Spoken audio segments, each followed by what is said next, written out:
Olá, neste último vídeo de introdução ao HTML vamos falar sobre contentores genéricos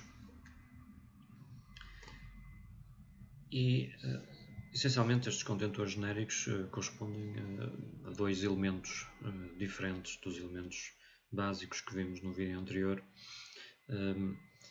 e estes dois elementos chamam-se divs e spans. A div é simplesmente um diminutivo de division. Portanto, os termos em inglês seriam division e span. E para que é que servem estes elementos? Ao contrário dos elementos anteriores, que tinham um significado bem definido, e a maioria deles correspondiam, digamos assim, a componentes de um documento, né, de algo que nós podemos estruturar com secções, subsecções, parágrafos, imagens. Ao contrário desses elementos, as divs e os spans não têm um significado pré-definido. São simplesmente contentores genéricos. O que é que isto significa serem contentores? Significa que são elementos dentro dos quais nós podemos colocar outros. Nós já vimos que podemos fazer isso genericamente com qualquer elemento.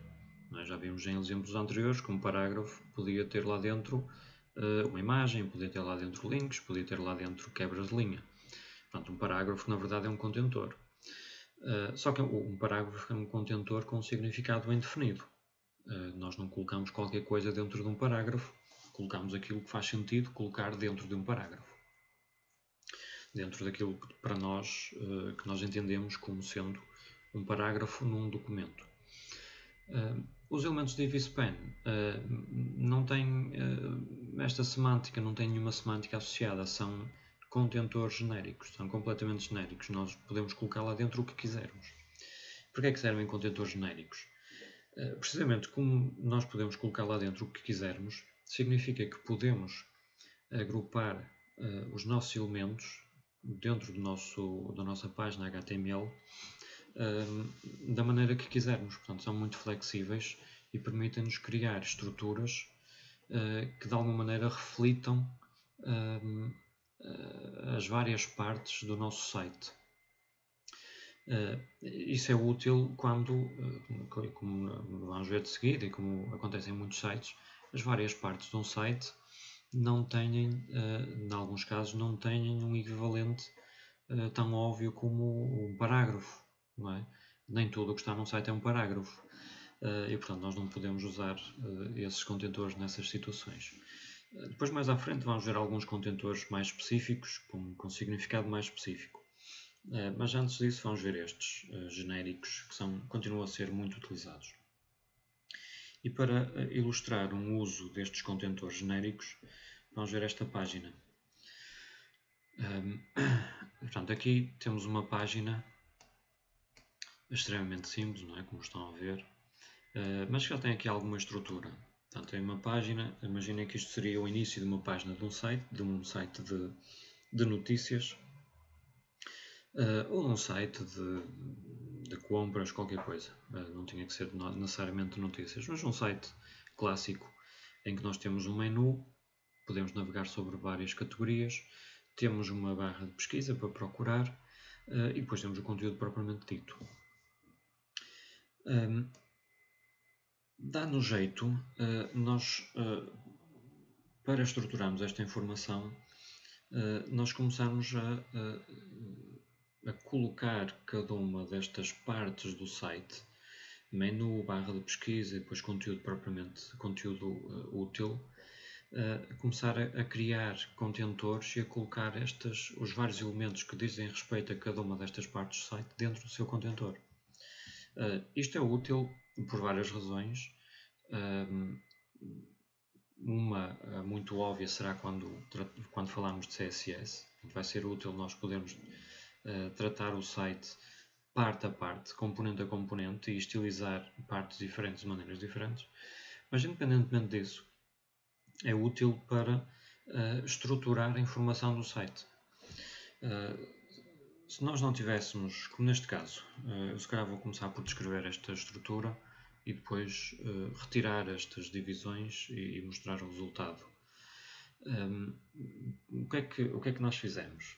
Começamos por colocar os 3 links, portanto, estes corresponderiam aos 3 links, imaginem, de um menu, que estão aqui em cima, foram escritos um link a seguir ao outro, tudo na mesma linha. E para agrupar estes links, uma vez que eles fazem parte daquilo que a gente designará eventualmente por menu de navegação, às tantas até um menu de navegação global, para nós termos um caixote dentro do qual colocar estes 3 links que dizem respeito a um componente do site, nós colocamos estes 3 links dentro de uma div. Reparem aqui, div, começa e aqui fecha. Isto faz com que nós possamos facilmente pegar nesta div e se quiséssemos movê-la para outro sítio do nosso site, porque os links estão delimitados pela div, pelo próprio elemento. E para além disso, o facto de ter ali uma div significa que a gente olha para o código e percebe logo, ok, estes 3 links estão relacionados entre si porque estão dentro do mesmo caixote, estão dentro da mesma div, estão dentro do mesmo elemento, portanto, de alguma maneira, têm uma relação entre si e formam uma unidade. Algo parecido para a caixinha de pesquisa. A caixinha de pesquisa tem aqui um input, depois vamos ver mais à frente estes inputs, têm a ver com formulários, e tem aqui texto. E o que é que nós fizemos? Primeiro associamos o texto e o input, o elemento input, e associamos como colocando dentro de um contentor. Aqui não colocamos imediatamente dentro de um contentor div, colocamos dentro de um span. Daqui a um bocadinho volta a diferença entre o div e o span. E depois colocamos o resultado dentro de uma div. Neste caso, nós podemos perguntar, mas porquê colocar dentro de uma div? Já está dentro de um outro contentor, que é o span. E aqui era discutível se isto era necessário ou não. Neste caso, faria sentido simplesmente para manter consistência. Não é? Como aqui estamos a assumir que as partes principais do site, as partes do topo, digamos assim, nível superior, estão todas dentro de uma div. E mantemos consistência. Portanto, esta é uma parte do site, esta é outra, e finalmente o conteúdo principal tem outra div, representado por outra div. Portanto, as div, neste caso concreto, representam as partes principais do site.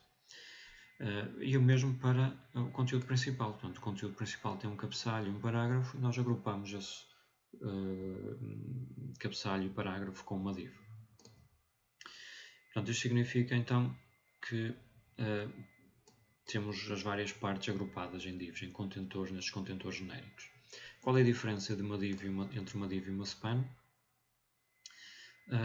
A diferença é simplesmente uma div é um elemento do bloco, portanto, por omissão ocupa toda a largura do site, ou do seu contentor, ou da janela do browser, depende de qual é o contentor direto da própria div.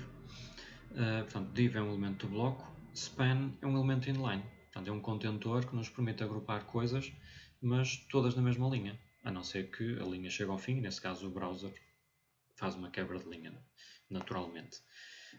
Mas enquanto existir espaço na linha, o span é um contentor que permite ir adicionando coisas na mesma linha. A única diferença é essa. De resto, serve para tanto as divs como os spans para agrupar coisas, agrupar elementos, para dar alguma unidade a um conjunto de elementos, para dar algum significado só para nós, não para o browser, mas para nós, dá-nos algum significado extra àquele conjunto de elementos porque estão agrupados entre si. Se estes elementos não estivessem agrupados, reparem que neste caso é fácil identificar as partes, porque nós olhamos aqui, vemos uma div, aqui outra, 3 divs, ao nível que são os 3 filhos diretos do body. Isso permite-nos logo identificar partes do site. Se nós não tivéssemos estas divs, vou removê-las daqui. E neste momento nós temos todo o conteúdo ao mesmo nível. Portanto, é muito difícil, olhando para o código, perceber quais são as partes do nosso site, porque elas não estão explicitamente divididas. Portanto, nós não sabemos, e até podia ter assim para dificultar ainda mais, nós não sabemos se estes links estão todos ao mesmo nível, ou se este link aqui, se calhar, poderia estar associado àquela caixinha de pesquisa, em alguns casos isso acontece. Não sabemos sequer se este H1 devia estar agrupado com aquela parte de baixo, se é conteúdo principal, ou se este H1 refere-se ao título da página, e, portanto seria algo que seria mostrado de forma diferente. Portanto, aqui não existem agrupamentos de informação e, portanto, nós não sabemos qual é a estrutura do site. Os divs ou as divs e os spans permitem-nos criar esses grupos de coisas, permitem-nos estruturar a informação. Isto é importante de começarem a tentar fazer logo de início, estruturar a informação.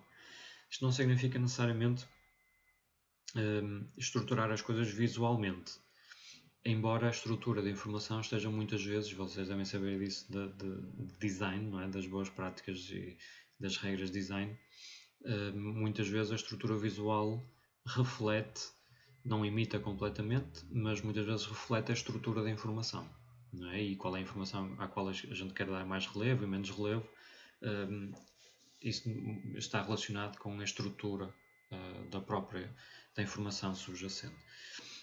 E, portanto, estes elementos genéricos, divs e spans, permitem-nos fazer isso. E com isto terminamos este capítulo, este tópico da introdução ao HTML. Neste último slide tem mais algumas referências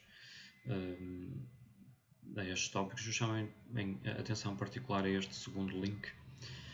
Depois vamos ver isto, novamente, isto vai aparecer muitas vezes, mas este site da Mozilla.org é o site que tem a referência oficial do HTML e do CSS e do JavaScript. E, portanto, é um site que devem começar a aprender a utilizar e a aprender a encontrar lá a informação.